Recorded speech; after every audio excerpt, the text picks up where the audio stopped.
Hey, hello guys, this is Kantilal and today we are going to learn how to use have and has.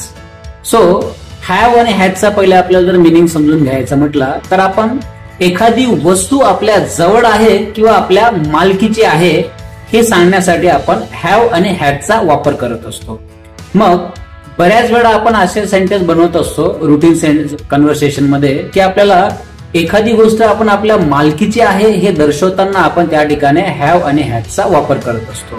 जसं आता मी जर म्हटलं की माझ्याजवळ dog आहे तर मी त्यावेळेस म्हणू शकतो आय हॅव अ डॉग.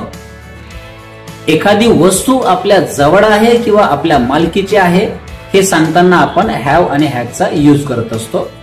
मग सब्जेक्टवर डिपेंड आहे हॅव घ्यायचा की हॅज घ्यायचा. जर वाक्यातील सब्जेक्ट जर आय वी यू दे असेल तर आपल्याला त्यावेळेस हॅव चा वापर करावा लागेल. वाक्यातील सब्जेक्ट जर ही शी इट आणि पर्सन नेम असेल तर अशा वेळेस आपल्याला हॅज चा प्रयोग करावा लागेल. ज्या प्रकारे आपण म्हणू शकतो he has a notebook means त्या व्यक्तीजवळ नोटबुक आहे. म्हणजेच काय की आपण एखादी वस्तू माझ्या जवळ आहे किंवा माझ्या मालकीची आहे असं आपण यातून दर्शवतात. So bye for now and see you again.